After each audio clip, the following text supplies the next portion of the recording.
Bom, meu nome é Marisa Roden e eu vou tratar da abordagem financeira dos empreendimentos. É um tema árido, melhor é sonhar com o empreendimento do que tratar dos números, né? Mas a gente precisa tratar dos números. E de sonhos, né? Eu também já sonhei bastante com empresas, já cheguei a ter empresa de automação industrial, cheguei a ter 100 funcionários antes de entrar para a vida acadêmica.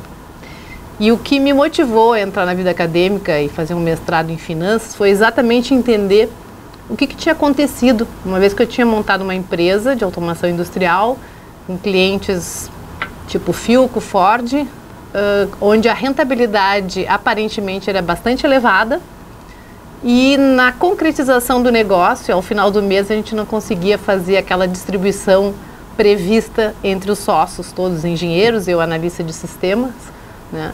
Eu acho que tinha um outro analista de sistemas também. Então, quando eu entrei para o mestrado em finanças, meu objetivo principal foi entender, né, de estrutura financeira. E o meu tema foi planejamento financeiro para pequenas empresas. E, de fato, muito resumidamente, eu posso dizer que a gente poderia abordar a questão financeira para o empreendedor, né, considerando algumas questões. Então, vou passar algumas questões para vocês. Basicamente, são 3 questões, tá, da saúde financeira de uma empresa. A saúde financeira depende de projetar a rentabilidade do investimento, comparar os resultados obtidos com os projetados e ter uma estrutura de capital adequada. Basicamente, num vídeo rápido, eu não posso tratar de todos esses temas, né? Então, eu vou me concentrar em projeção da rentabilidade do investimento. E essa projeção depende de uma capacidade de projeção futura, né? E também de algumas questões presentes, né? Então, necessariamente, vocês passarão pela questão de projeção de fluxo de caixa, sob o risco de não o fazerem, não conseguirem ter os resultados pretendidos.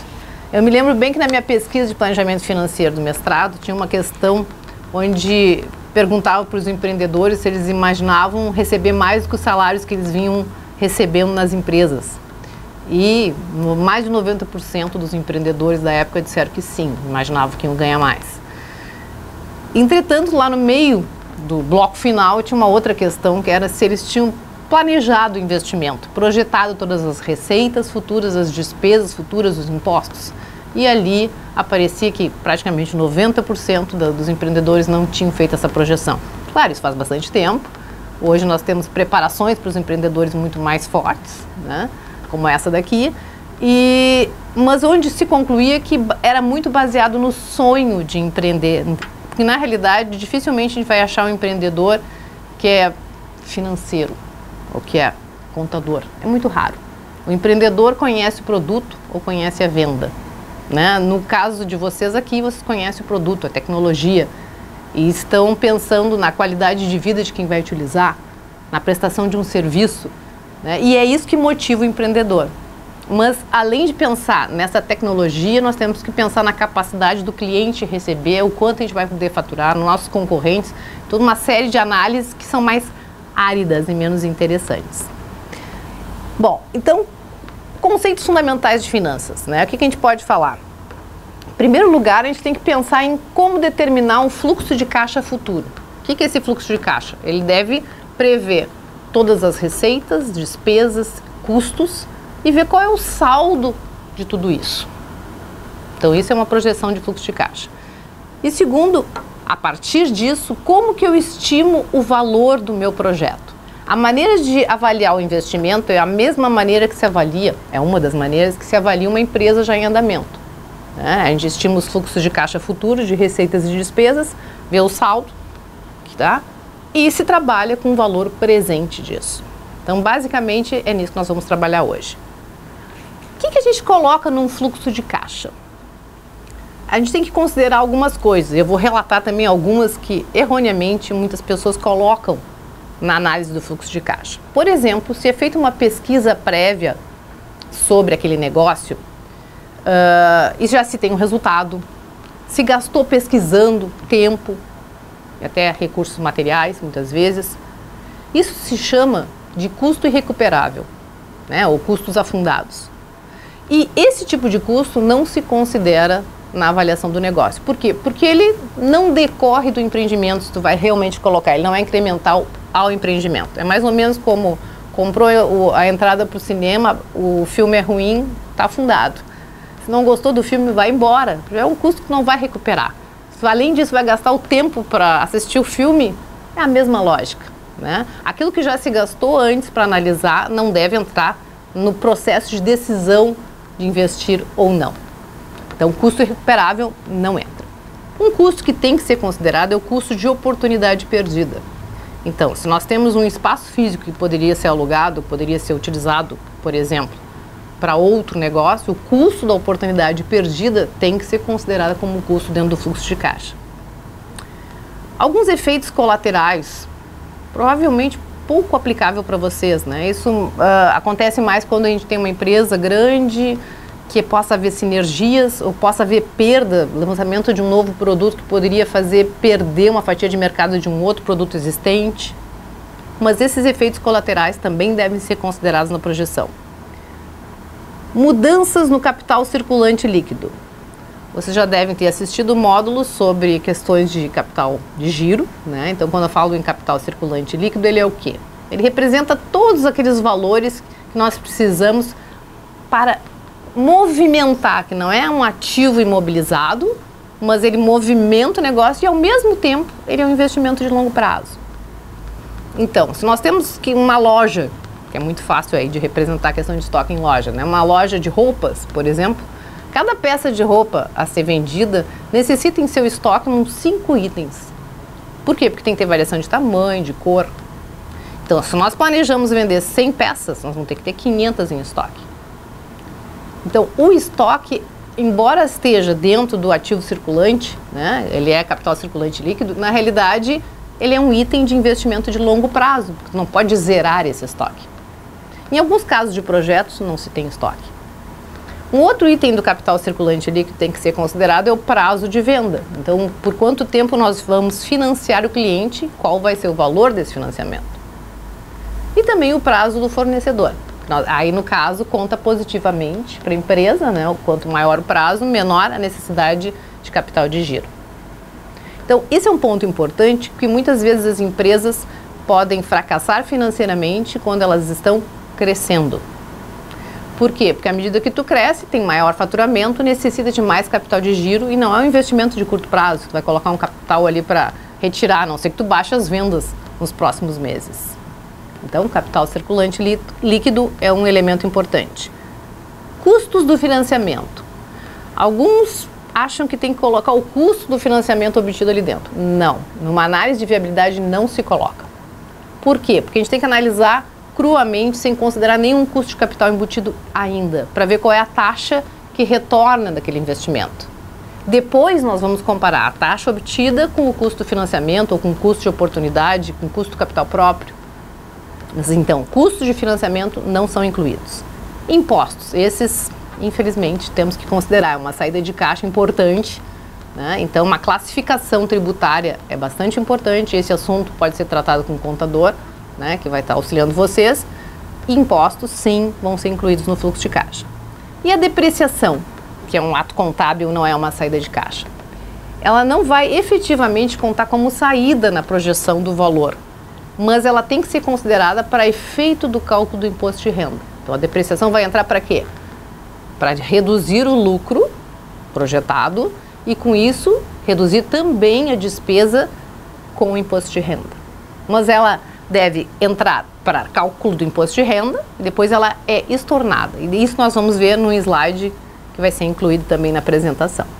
Então, basicamente, o que a gente tem que fazer para fazer uma análise de investimento? Nós temos que imaginar um prazo finito para esse investimento, onde no momento zero, ou seja, pré-operacional, nós vamos fazer todos os investimentos necessários iniciais, do tipo equipamentos que têm que ser comprados, não importa o prazo que nós vamos pagar, tá?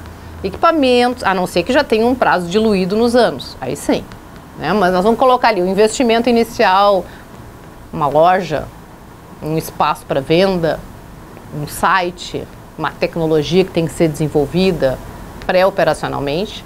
Nós vamos colocar ali o capital circulante líquido, qual é a nossa necessidade de estoque, de recursos para financiar os nossos clientes. Isso vai constituir o momento zero, uma campanha promocional de lançamento da empresa. Tudo isso seria um momento zero. E depois nós vamos estipular por quantos anos nós vamos avaliar esse investimento, como se ele fosse vendido ou encerrado ao final. Os livros na teoria indicam que a gente use o tempo do fluxo de caixa equivalente ao item de maior investimento. E na prática, a gente usa até 5 anos, mesmo que alguns depreciem em 10 anos. Então, um número mágico aí seria considerar por 5 anos esse investimento. Então, claro que alguns itens de tecnologia muito voláteis, assim como investimentos em casas noturnas, bares, tem que ser avaliado num curto espaço de tempo, menor espaço de tempo, porque o reinvestimento é muito grande e muitas vezes tem que ser reformatado todo o negócio. E aí nós teríamos que olhar por um período de tempo menor. Mas a princípio, 4, 5 anos é o bom período. Quando a gente está montando um fluxo de caixa, então a gente tem no momento zero todos os investimentos e nós vamos começar a projetar no ano 1, ano 2, ano 3, ano 4, tudo que nós vamos ter de faturamento. Muitas vezes pode ser constante, mas na maior parte das vezes ele é um crescendo, né? A gente imagina que a gente vai ampliando a fatia de mercado. E a gente tem que ter uma noção, então, do que são os custos variáveis, o que são os custos fixos, porque os variáveis vão crescendo junto com o faturamento e os fixos vão se mantendo dentro de intervalos. E nós vamos colocar, então, receitas, despesas. Vai ter um determinado valor de depreciação que vai ser reduzido, vamos chegar num lucro, vamos colocar de volta a depreciação para nós termos o fluxo de caixa incremental do projeto. O que a gente quer chegar é qual é o saldo anual do projeto. Pois bem, por que nós temos que considerar então essa questão de finalização de um projeto? Porque a gente tem que imaginar que ao final do 4º ou 5º ano, pode ser que tudo aquilo que for investido, quando a gente encerrar o projeto, a gente obtenha algo de volta. Vamos imaginar algo bem simples como uma loja. Muitas vezes se vende o ponto da loja, né? A gente pode vender o ponto, como a gente pode vender o imobilizado que ali está, que mesmo tendo sido totalmente depreciado, vai necessitar, vai restar um valor que pode ser comercializado. Vamos pegar, por exemplo, um carro. Se a gente comprar um carro, ele é depreciado em 5 anos. Mas todo mundo que tem um carro de 5 anos de uso sabe que ele tem um valor de mercado. Então, se eu tiver um carro no meu empreendimento, depois de 5 anos o valor contábil dele vai ser zerado, mas eu vou poder vender. Então, se eu comprar um carro por 90 mil e eu puder vender ele por 30 mil ao final de 4 ou 5 anos, esses 30 mil vão ser um ganho que eu vou ter. Eu vou ter que pagar imposto de renda sobre isso, mas ele vai entrar como uma receita no último período. Então, é importante que a gente considere o valor residual, que é esse valor decorrente daquele imobilizado, ou de uma venda de um estoque que se tenha, que foi investido lá no momento zero, como um retorno no último período. Então, nós falamos sobre a montagem do fluxo de caixa, sobre o capital circulante líquido de investimento no momento zero e sobre o valor residual lá no último período. Então, agora nós vamos fazer um exercício, assim online, sobre como calcular o valor de um projeto. Então, vamos supor um investimento de 800 mil, que é depreciado linearmente em 4 anos, ou seja, 200 mil ao ano. O negócio requer 50 mil em estoques e 30 mil em contas a pagar, portanto, esse valor de 80 mil constituirá o capital circulante líquido no momento zero.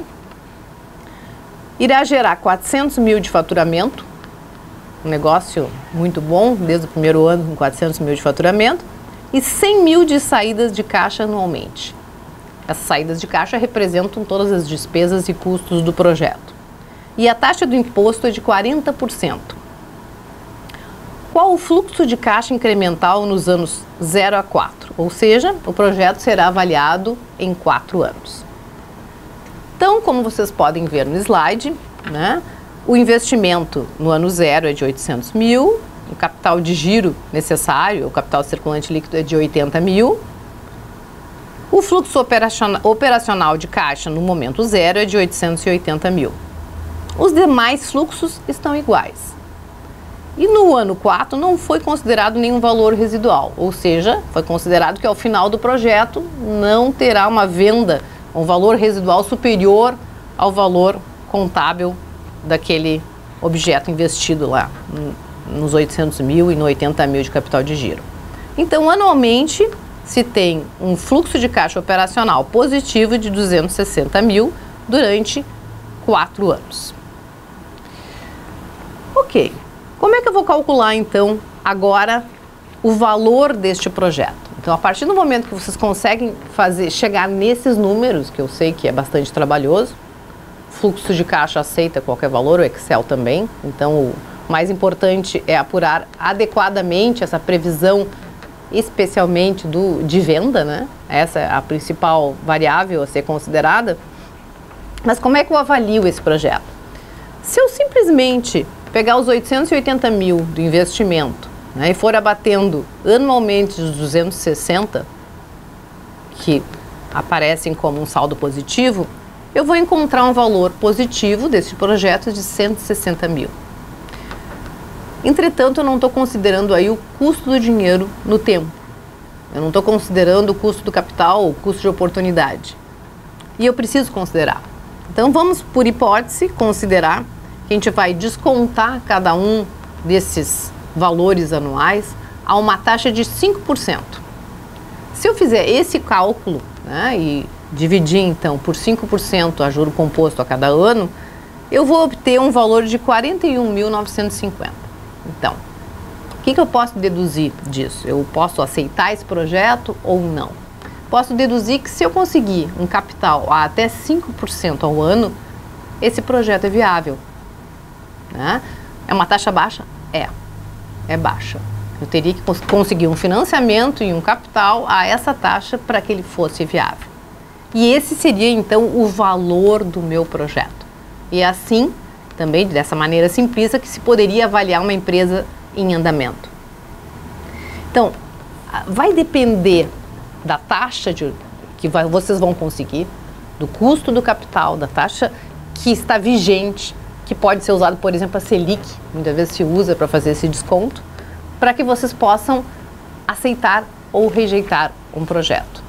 E não esqueçam de considerar dentro do projeto também o prolabore dos empreendedores, ou seja, quanto vocês estariam ganhando no mercado trabalhando, porque isso entra como custo e não como distribuição de resultados. Então é muito importante também separar capital e trabalho no fluxo de caixa, o que é um problema na maior parte das pequenas empresas.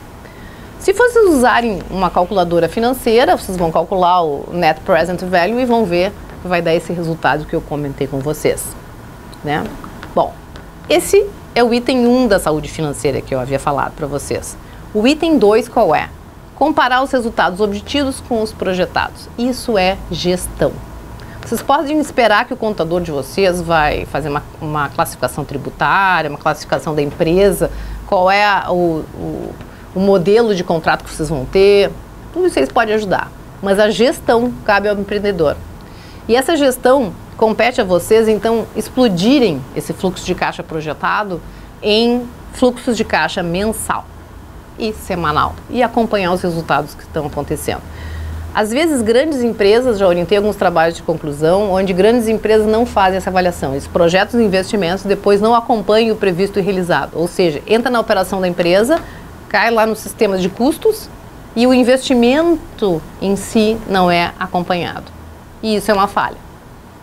Então, cabe a vocês, a partir da estratégia, do nicho de negócio de vocês, estabelecer a possibilidade de crescimento, montar os fluxos de caixa futuro e acompanhar esses resultados. O item 3 se refere à estrutura de capital adequado. Eu disse que eram 3 itens que eu podia destacar num vídeo rápido. Essa estrutura de capital adequado quer dizer o seguinte: tudo que vocês tiverem que investir no longo prazo, vocês têm que captar no longo prazo. Ou seja, se vocês precisam de estoque, se vocês precisam de imobilizado, vocês têm que ter capital próprio ou financiamentos de longo prazo. Vocês não vão conseguir gerir.